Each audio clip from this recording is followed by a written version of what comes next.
Okay, so good morning. So ato nang atay paday natong lesson. So wala man nato taka lesson tungod sa intrams. So diri nato ta maghimutag video lesson. So atong lesson is about chapter 8. So this is about momentum, impulse, and collisions.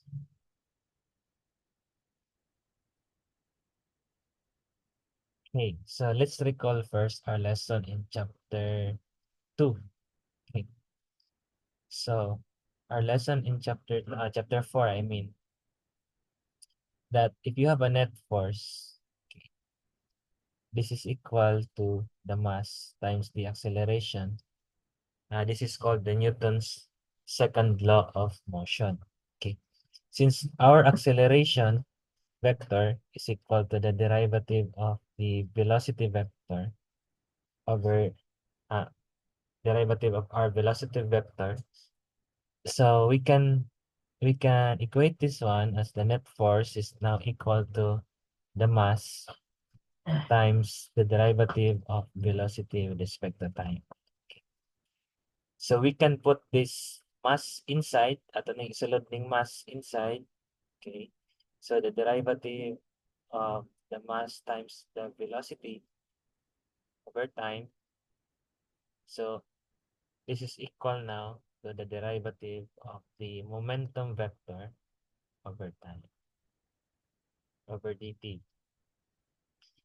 So what is this small letter p here, vector? Okay, so we call this one as the uh,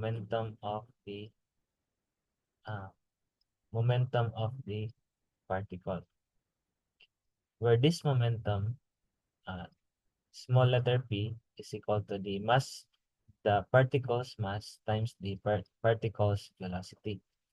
So this is the particle's mass, and the other one is the particle's uh, velocity. So kung mag-study tag momentum, small letter p, vector na siya, ang iyang direction is the same as your velocity. It is equal to the particle's momentum, mass times the velocity. So that is a momentum vector. Okay.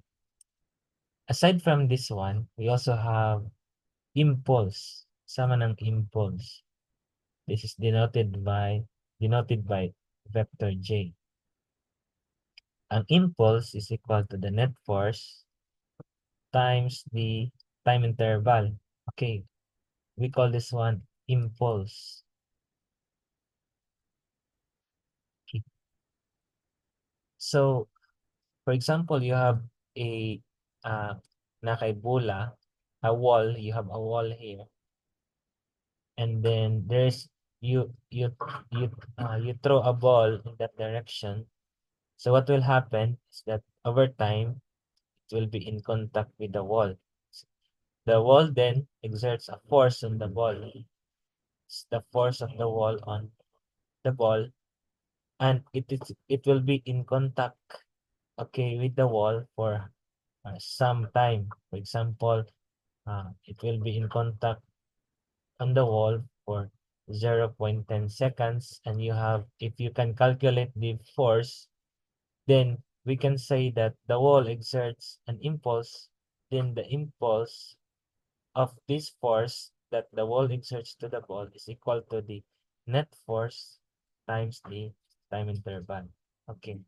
So the question now is there a relationship na ba relationship ning impulse o kaning momentum?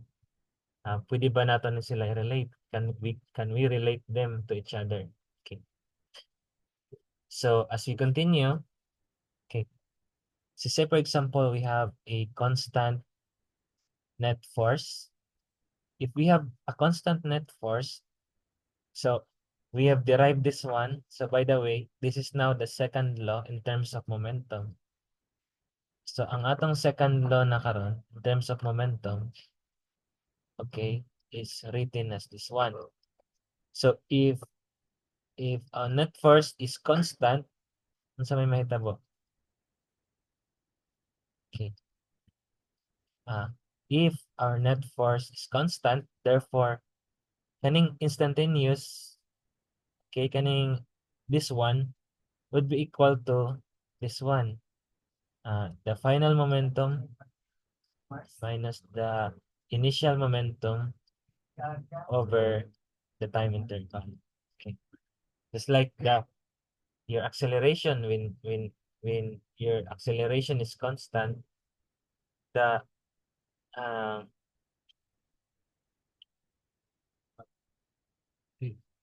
so your average acceleration is equal to your instantaneous acceleration. So the same goes here. Okay. When the net force is constant, therefore this one is equal to this one.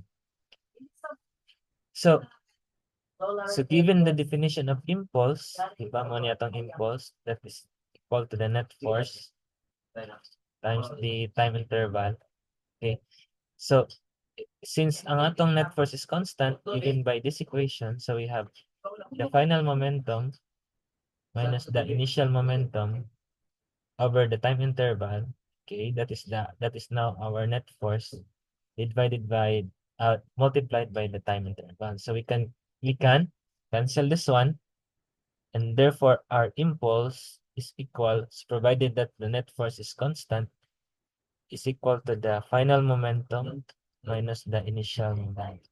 Okay. So the impulse is related to the change of the particles momentum. Okay. So we call this one as the impulse momentum theorem.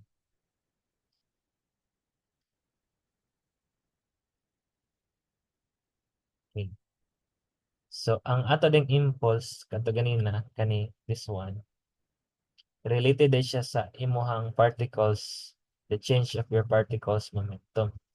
So di ba after ani sa metabo, kung ang ball in that direction in contact with the ball, so what will happen, probably it will the ball will bounce back. It will have another, for example, this is along x-axis, you have na the initial velocity going in that direction. After that, na siya velocity in the opposite direction. So ang mahitabo ni class, ang impulse daw ko no is equal to your initial.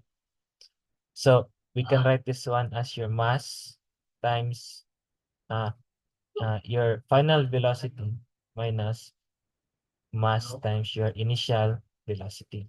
So inana siya pag i-provide ito. So kung in vector ni yung final velocity nimo, kaning imong momentum din ni naman kay mass, naman ka naman ni siya mass. Kaning momentum nimo diri before, ang imong impulse is equal to your initial momentum, final momentum minus initial momentum. So inana na siya. That's the relationship. Inana ang ilang relationship.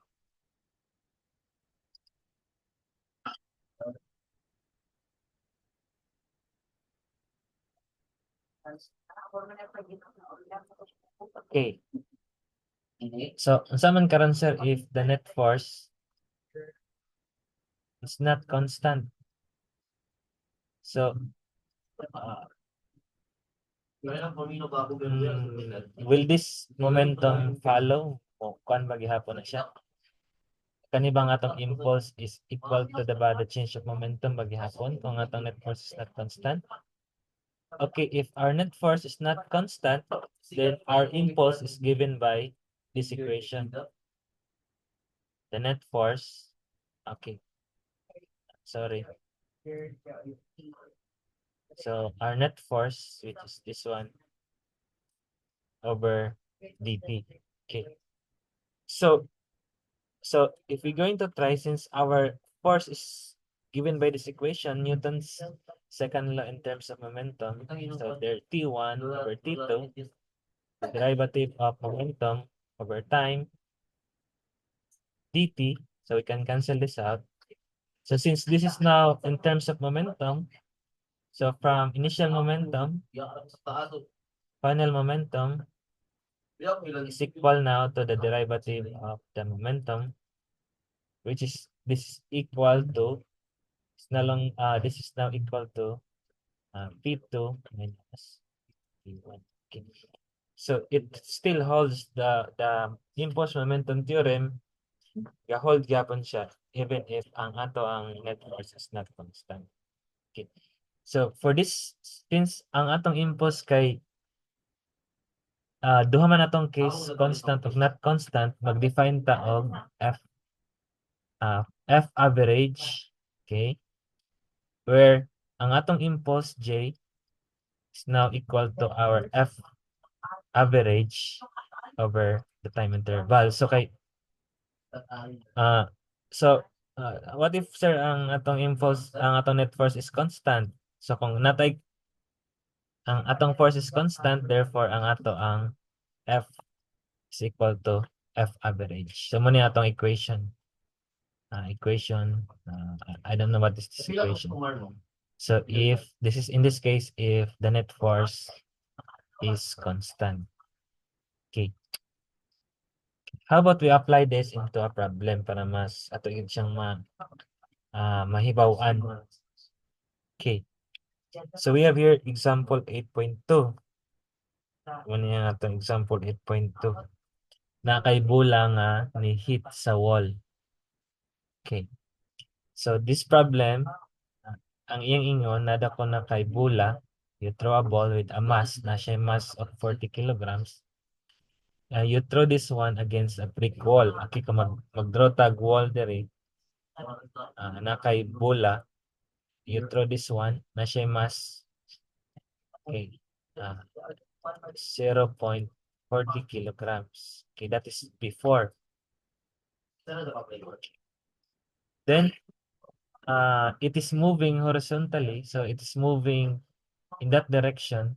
Okay, moving.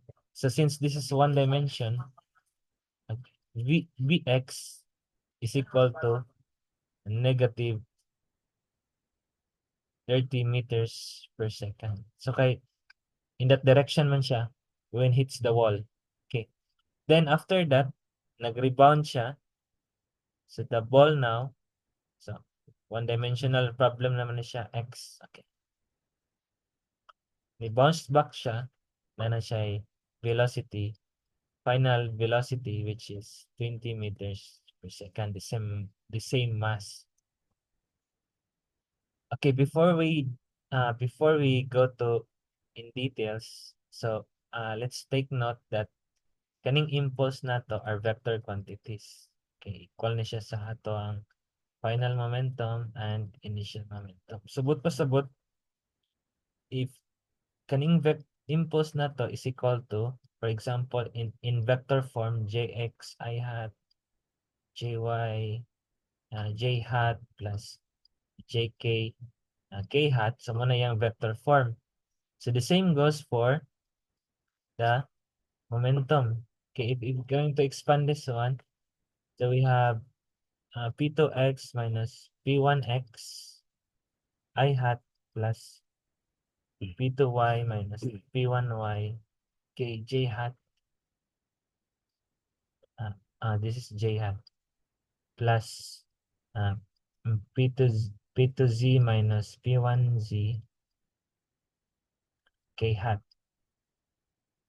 Okay, what this is, if we're going to expand pa gyud, okay, you can put this one as m V2x minus V1x, okay, I hat plus, so you go that so kamo na magsumpay na.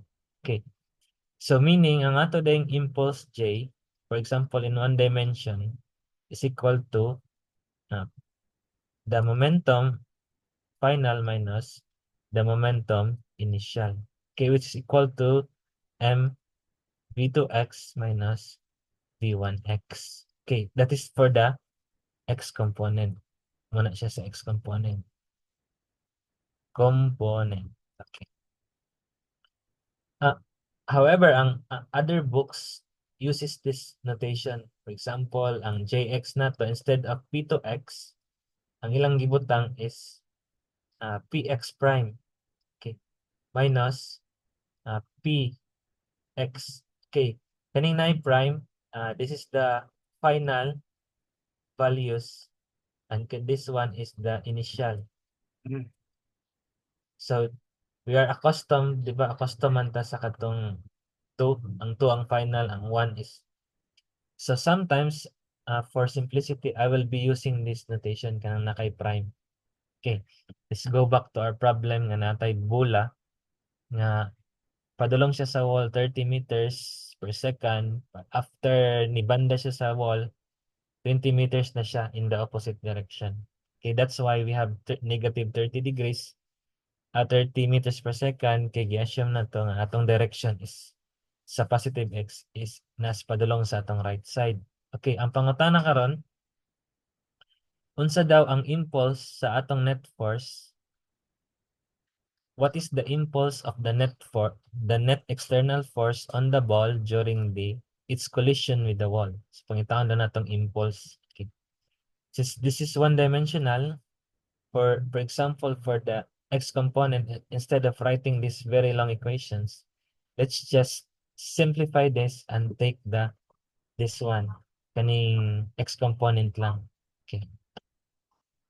So we have now the x component for this is the x component for the net force is equal to the final momentum. Instead of 2, I'm be using 1, I prime, minus the initial momentum. Okay, so this is equal to the mass. This have the same mass. They have the same this a common ang mass. So I'm gonna take this out. Vx prime over Vx. Okay. That is the x component of the impulse. This is given letter A. Okay. So so what do we know? Okay, we have the mass which is 0.40 kilograms. We have the final velocity which is 20 meters per second. We have the negative 30 meters per second. We can now know the x component of the impulse. Okay, if we do a calculator, okay, so try this at home. Tanawan ninyo yung calculator. So kung na kay 0.40 times 20 minus negative 30. Okay, sa may makuha nimo. So na kay 20 kilograms meters per second. Okay, since ang 1 Newton na to is equal to kilograms meters per second squared, therefore, this is just 20 Newton you multiplied by seconds. Okay. So this is convenient although kilograms meters per second ang yung unit for the impulse, mas convenient siya sa Newton per second. So whenever the time nga kinahanglan na ka magkuha og mga net external force. Okay.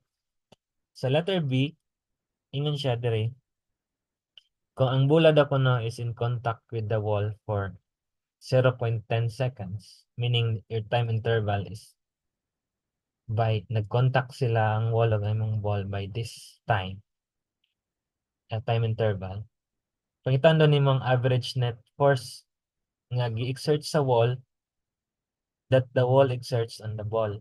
Okay, so di ba during collision, sa mo na yung may tabo sa during collision, na kay the force na siya tapos napod kay time interval, so na kay impulse niya. So since we are talking here for in the x component only, so by katong equation na to ganina, kaning F average along x is equal to sa component, so wala na siya over interval. So pangitawon daw nato ang average net force is just the x component. Okay, so we have to get the average net force, where did we find this formula?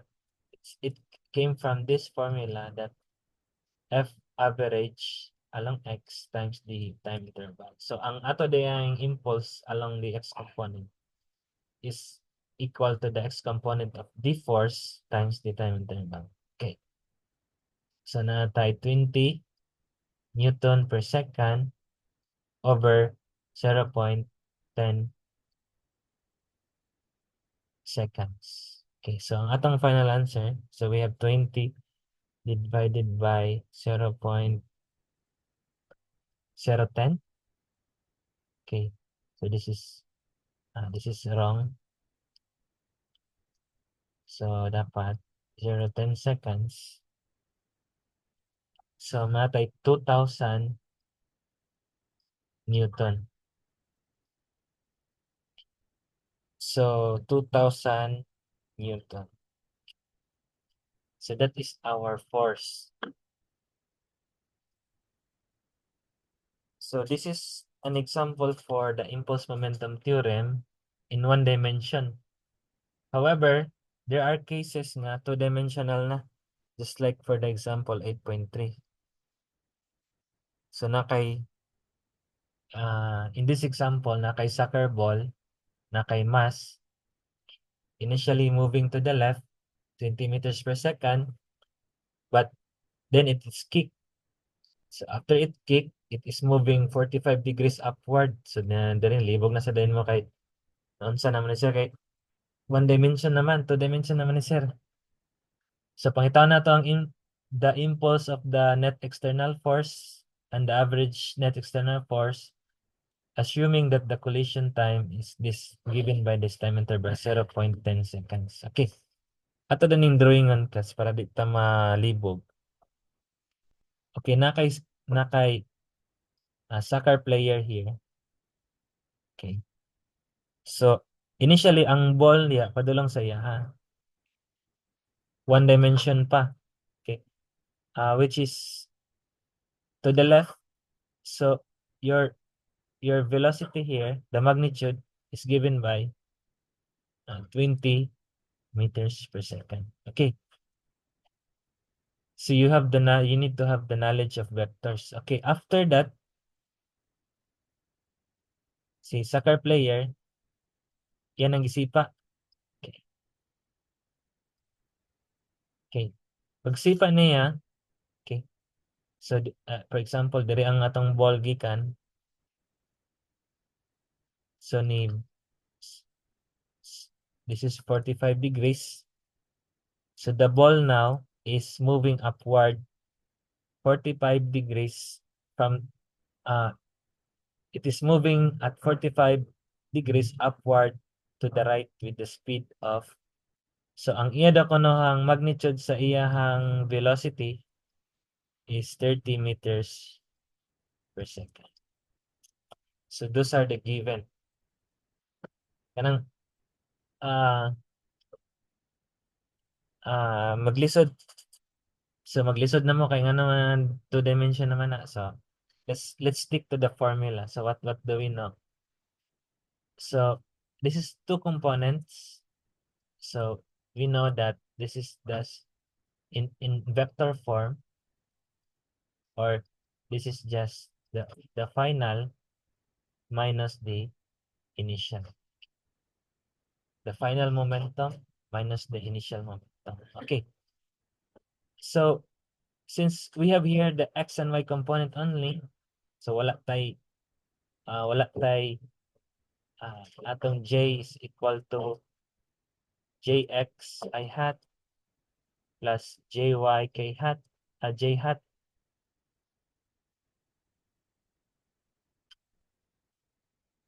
okay plus jz k hat. So wala man only x and y raman eh.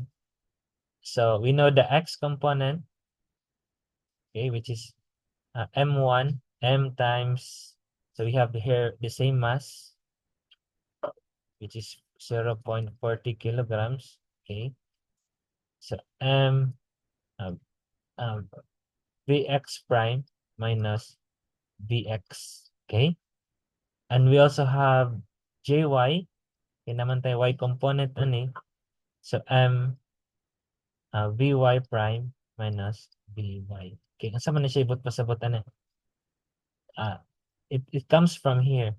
px prime minus px and diri pod py prime minus py. Kinabali na una na to. Should be this one first and ano.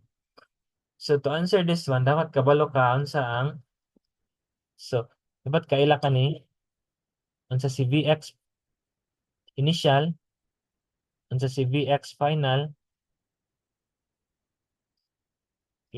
unsa si Vy initial, ug si Vy final. Okay. So muna imong dapat ibaluan. Unless you know that, you will not be able to answer this one. So let's examine first the the initial values. Okay, if we draw this one, di ba diri padulong ang ato ang initial vector velocity. So from gikan diri sa positive x-axis, so we have 180 degrees. Okay, so that's why even though our Vx is V, these values cosine of 180 degrees, this is just the negative of the 20 meters per second. Okay, it has no x component, y component. We can see that it has no y component. Ang atong initial is wala siya y component, only x component. So maybe it's better to write it this way. Ano na lang kay para partner siya. So muna itong Vy, palit na malibog, Vx ni siya, our final values,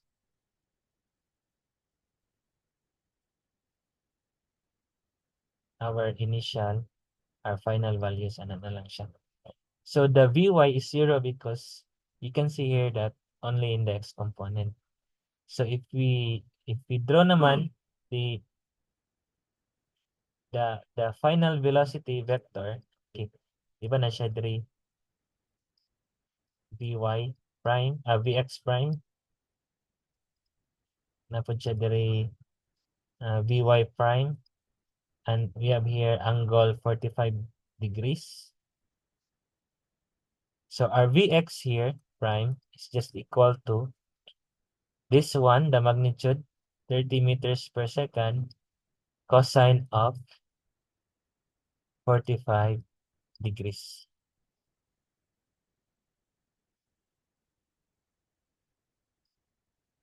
And our Vy here, the final values nato is just 30 meters per second sine of 45 degrees. So dili maglibog-libog.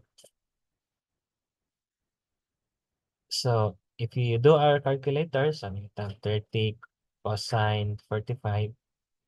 So we have in three significant figures 21.1 meters per second. So I think it's still the same kung magamit kag sine. So 21.2 meters per second. So diri day 21.2 meters per second, 21.2 meters per second. So both are positive. So given these values, you can now answer this problem. Okay. So wait a minute.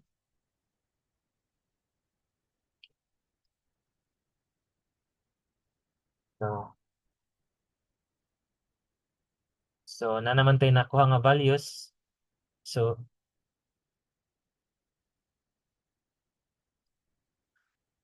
for example, na tayo Jx is equal to the mass times the final velocity minus the initial velocity along x.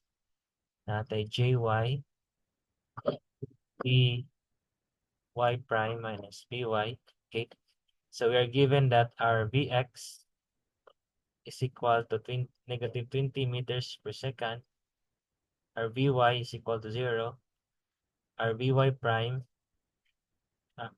our Vx prime is equal to 21.2 meters per second.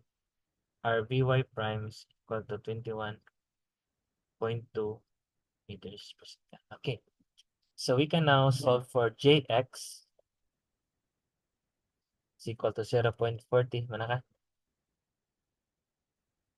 times our initial final values, which is 21.2 meters per second. Okay, minus the initial, which is negative 20 meters per second.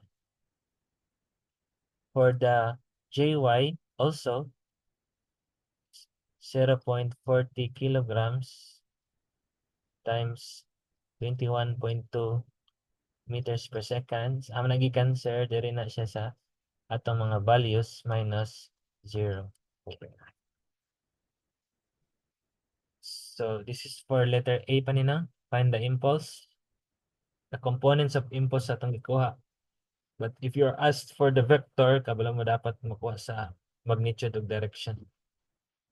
So 0.40 times 21.2 plus 20, 16.5 in three significant figures. So we have 16.5 kilograms meters per second or 16.5 newtons per second. 0.40 times 21.2. So 8.5, we have 8.5 Newton per seconds. Okay, so we have now the Jx and Jy. So, ang ato ding vector is given by, ang impulse na to is given by in this equation, 16.5 Newton per seconds I had plus 8.5 Newton per seconds G. Okay. If you want to find the magnitude, dapat kabalo na mo niya katong the square root of Jx squared plus Jy squared. If you want to find the angle of this one, kay vector man ni, direction. So is equal to the tangent to the -1 of depende opposite depende nga angle unsa nga angle inyong gusto kuhaon over the adjacent. But in terms of the components, makuha na nato ang iyang components. But in terms of this, kung kani gid akong pangitaon, so kani po dapat inyong ihatag. So find the impulse of the external net force and the average net external force. Okay. Assuming that the collision time is okay. Let's go now to letter B. Okay. Skip this one. Let's copy.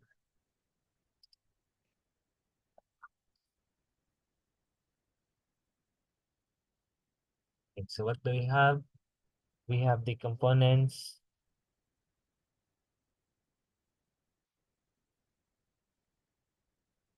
Jx is equal to 16.5 Newton per second and Jy, which is equal to 8.5 Newton seconds times seconds na siya class. Okay. So kung na kay kung muna mong ball class, okay, di ba muna yung force? So na siya component actually.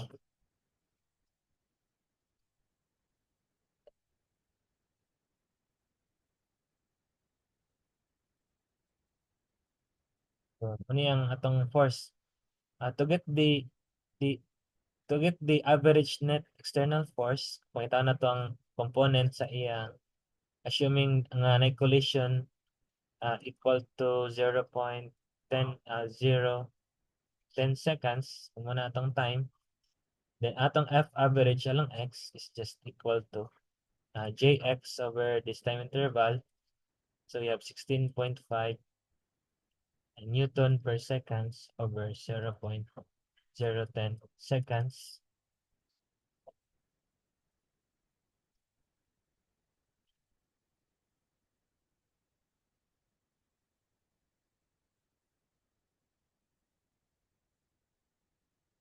So, pila man itong answer?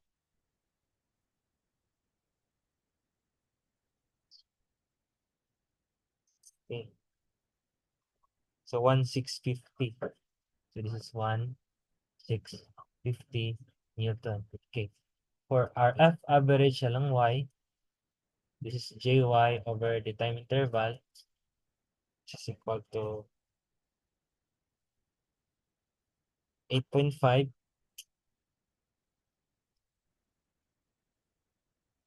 Can cancel this one.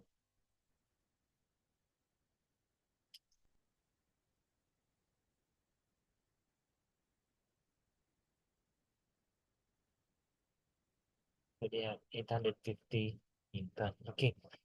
So therefore your F, the magnitude of this is just the square root of 1,650 Newton squared plus 850 Newton squared. So we have the square root of 1,650 squared plus 850 squared. So you have 1,856.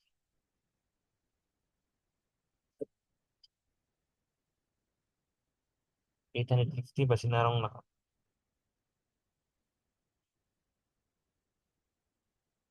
56.1 Newton. But in three significant figures kay ay into significant figures man ang ato ang final answer dapat kay ang given nato is the highest significant figure is 2, so this is 1.9 times 10 to the, so 1, 2, 3, 3 Newton. So this is also in the book. Okay, if you want to get this angle here, theta, so the direction, actually, the direction of this is the same direction of, kung pangitaan mo direction nimo sa impulse, dapat the same sila. So your theta is equal to the tangent of 850 over 1,650 Newton. So what will it give you? It will give you 27 degrees. Okay. Or you can write this one 27 degrees.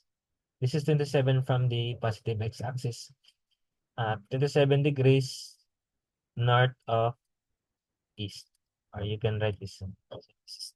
This is the answer for letter B. Okay. So you have the components of the forces. You have the also the magnitude. Okay. Before you solve for the average net force, external force, kinahanglan pa rin nakuha tong iyang mga impulse components. Pero kung pangitaan gani ka gihapon ako magnitude ani dapat kabalo ka mohatag. So that's it. So our next video will discuss the conservation of momentum. So for now, ato sang iputlon para dili kay taas ang ato video. So good luck guys and good luck.